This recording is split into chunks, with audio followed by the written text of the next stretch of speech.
महाराज जी, महाराज जी, अच्छे लोगों को शारीरिक परेशानियां ज्यादा क्यों होती हैं बुरे लोगों के मुताबिक देखा जाए तो? नहीं, ऐसा कुछ ये कोई विधान थोड़ी। आप पूरी सृष्टि के फाइनल विधान को देख पा रहे हैं क्या?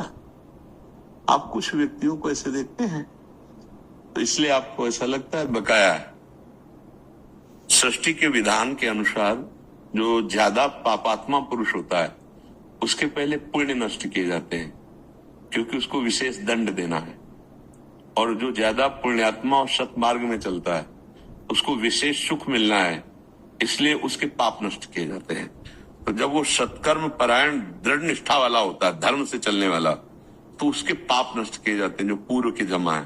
तो नष्ट करने के लिए वो फटाफट आते हैं।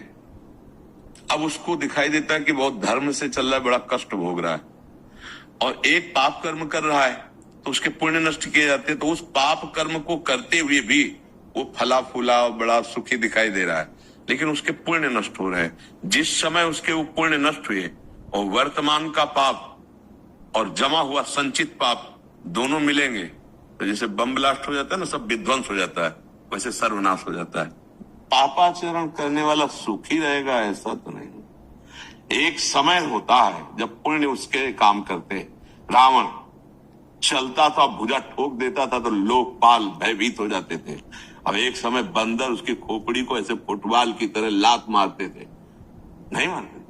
हाँ, कई सैकड़ों बार काटी गई खोपड़ी, उसकी नई खोपड़ी हो जाती थी। हाँ, तब मंदोदरी उसकी छाती में हाथ रख के कह रही थी, राम विमुख असहाल तुम्हारा, रहा नको कुल रोवन हरा।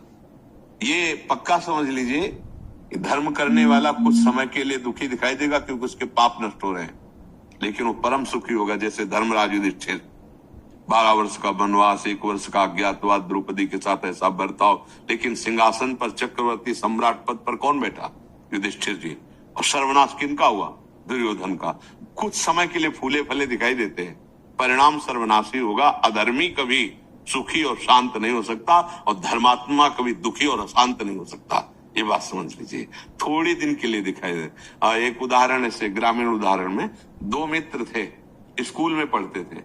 एक के आचरण बिगड़े, बहुत बुरा बन गया, शराब पीना, व्यभिचार करना, जुआ खेलना। धनी घर का बालक था और वो एक गरीब घर का बालक था। तो गंगा स्नान करना, नाम जप करना, संतों की सेवा करना, सत्शास्त्रों का स्वाध्याय करना, ऐसा विचार।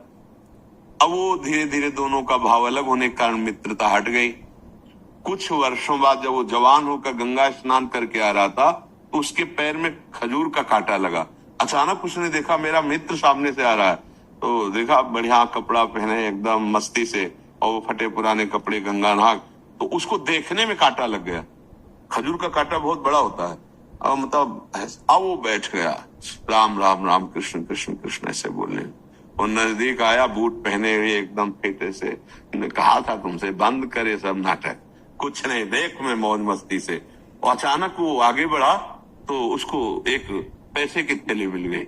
उस समय स्वर्ण की असरफियां चल, उसने दिखा, देख तेरे कांटा लगा खजूर का और मुझे पैसा मिला, कुछ नहीं इनमें, कुछ नहीं, सब ड्रामा है। उसको लगा वास्तविक सब ड्रामा है। जीवन से मैं चल रहा हूं, धर्म से चल रहा हूं, तो खाने की व्यवस्था ठीक से नहीं, और देखो इसको असरफियों का थैला मिल गया। वो असंतुष्ट ही था। जब कोई धर्मात्मा दुखी होता है या संशय में होता है तो भगवान किसी न किसी रूप में आकर के संभाल लेते हैं, क्योंकि उन्हीं का नाम धर्म है, वही सतमार्ग है।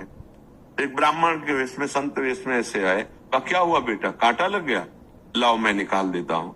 और कांटा निकाला, स्पर्श करते पीड़ा गई। तो उन्होंने कहा कि तुम्हारे मन में कुछ संशय है क्या धर्म के प्रति? बोले हाँ, मेरा मित्र मैं जानता हूँ शराब पीता है, व्यभिचार करता है, चोरी करता है, हिंसा करता है, बड़ा पापी है, उसको असरफी मिली। और मैं नाम जप करता हूँ, भगवान का आश्रय लिए हूँ, गंगा स्नान कर, मुझे खजूर का कांटा लगा इतना बड़ा, और घर की परिस्थिति ठीक नहीं, क्या यही भगवान के भजन का फल है क्या? तो उनका बेटा तुम देख नहीं पा रहे हो, मैं तुम्हें बता रहा हूँ, पूर्व जन्म में तुमने बहुत पाप किए, ऐसे ही जैसे तुम्हारा मित्र कर रहा है। इस जन्म में तुमने गंगा स्नान और पुण्य कार्य किया, तुम्हें इस जन्म में सूली की सजा मिलती। सूली की सजा खजूर के कांटे से खत्म हो गई।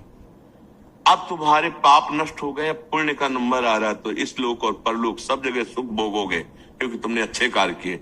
और ये पूर्व जन्म में पुण्य किया था, इस जन्म में पाप किया, इसको राजा बनना था, तो ये भोग प्राप्त करके एक थैली ये स्वीकार किए।